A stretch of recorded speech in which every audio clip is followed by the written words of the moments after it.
Warning, the following episode of Seriously Wrong was recorded in an unjust society. It may contain trace elements of hierarchy.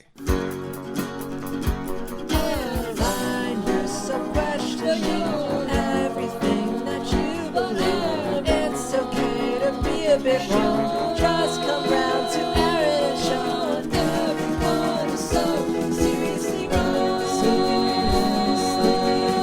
Hello, everyone, and welcome back to the Seriously Wrong podcast, Platforms of Freedom series, talking about technology, freedom, democracy, and so on, how social technology can make a more utopian society. We wanted to do this series to talk about all of the different ways our current technological reality can be used to make social institutions that generate better outcomes for society and for people in society, that generate more freedom and more social benefit. Yeah, it's not the case that there's some sort of like killer app or like new startup that's going to like revolutionize and democratize society. And there's this sort of like Silicon Valley disrupting idea of technology. When the printing press comes out, there's going to be one magazine that just like disrupts everything and makes it all better. It's like, no, there's going to be different iterations of different things, but overall having a printing press in general is a kind of revolutionary thing.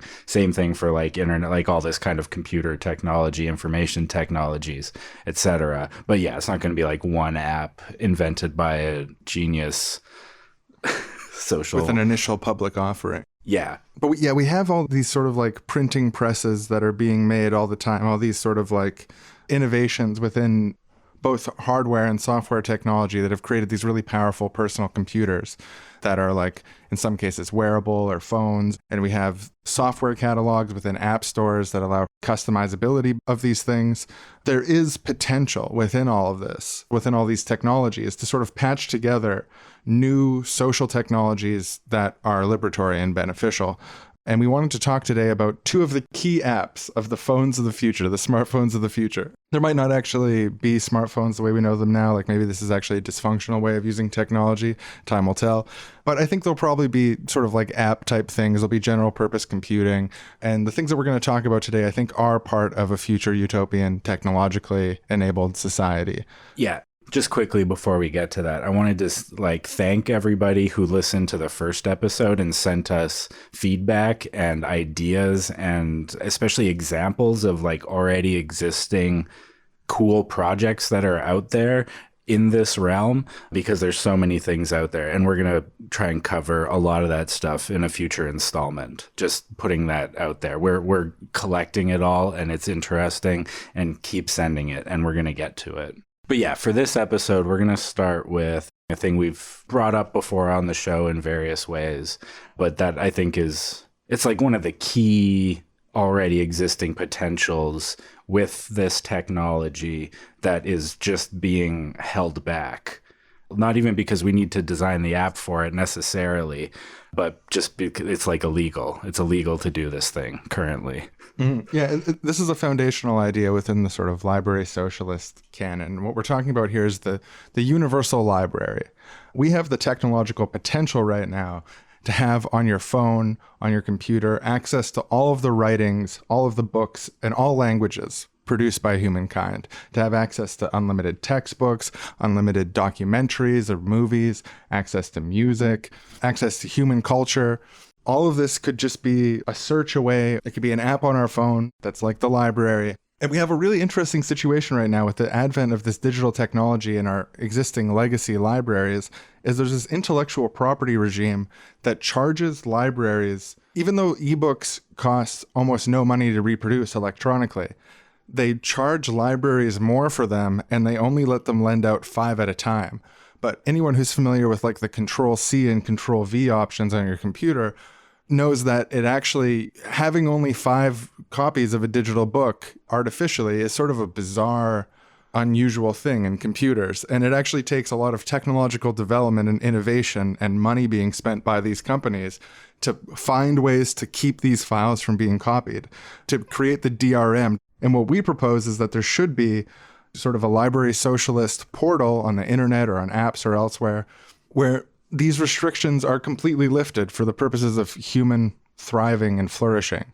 We already have the technological potential to do this. The amount of human knowledge and experience and potential that would be unlocked by a move like this is hard to put into words, because the amount of learning that people could do and the amount of like free access to information that they could have, it would be revolutionary for society, for our collective knowledge, to have this access to information, to not have these artificial paywalls that keep people from accessing information. The actual potential of this library app portal that you can carry around with you or is on your home computer, it's a website, it's an app, it's the one big information library that you can access from any way that is convenient to you. It's just so huge. And it's even bigger than like, oh, every TV show is available or every book is available. Like, you can have systems of layers of this kind of information. It's like if you want to check out trailers for a movie or like the best clips for a movie, like currently, sometimes that stuff is on YouTube, sometimes it's not. But like each piece of media itself would have ability to have all these pieces of submedia. It's like, what's the Coles notes on this book? I want to read the summary of this book that is about 1/3 as long. So it's like really in depth. It gets most of the stuff, but it streamlines it. Or I want to read the 2-paragraph summary. Like, there's ways in which a really well formatted library could invite you to engage with all of the different content that humans have created throughout history on the level that you want to engage with it at that moment.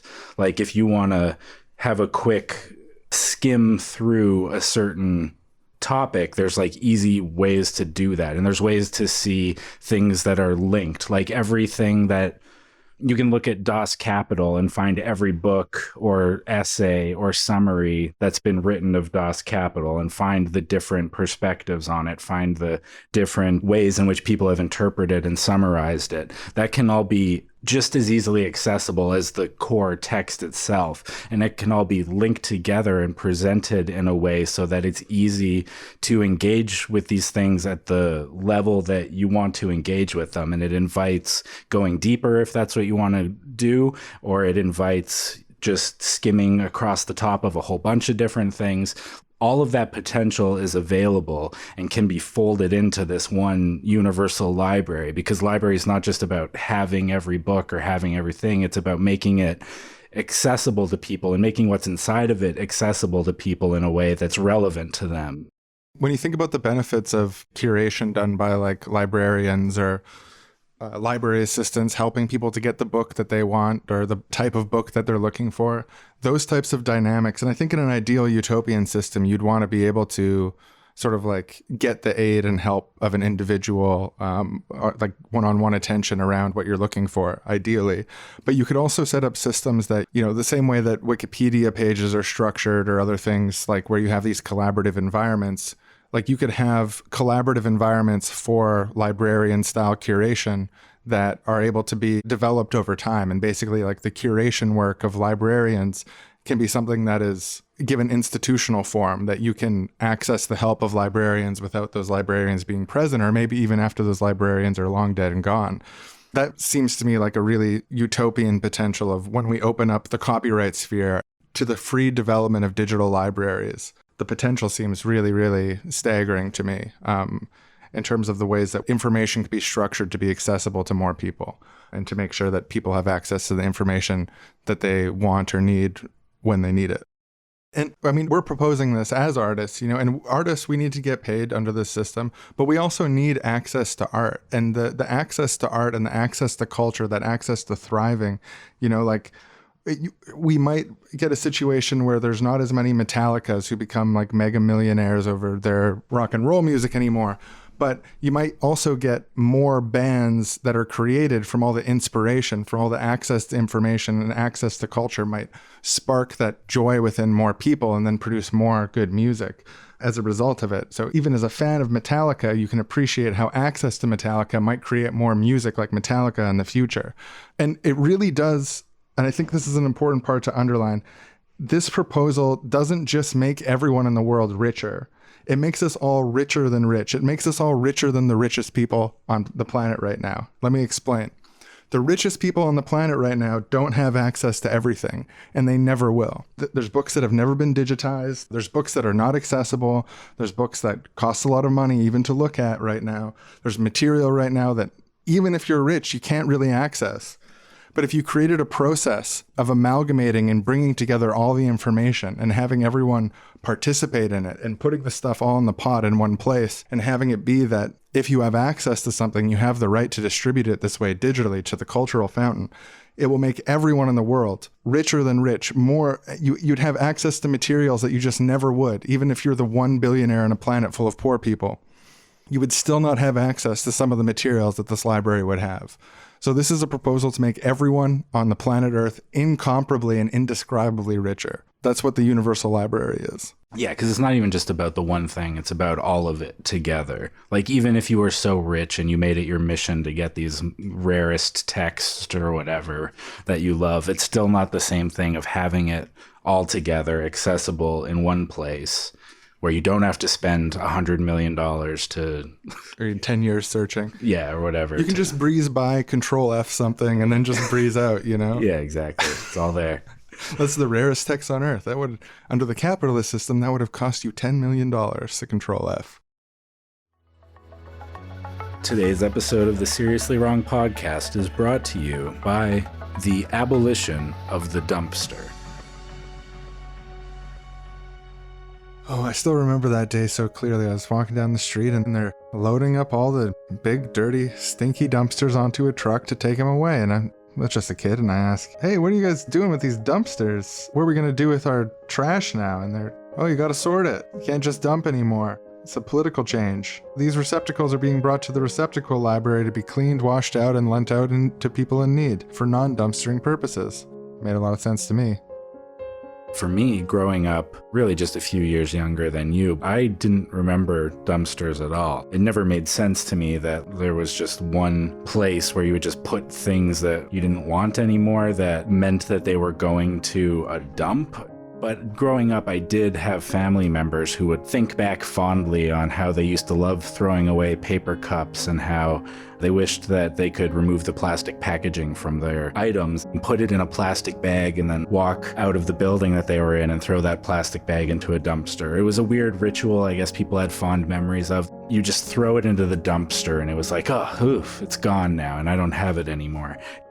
The playground down the house where I grew up had playground structures made from old dumpsters that had been repainted. There was slides coming down them and little ladders up the side and whatnot. But it was all 100% recycled dumpster. I remember seeing that. Yeah, good memories of the... Yeah, crazy bit of history there. The end of trash cans, the end of the dumpster. Important step along the way. And sponsor of this episode. Steps along the way can sponsor episodes. Excuse me? Who said a step can't sponsor? Okay. Yeah, back to the show.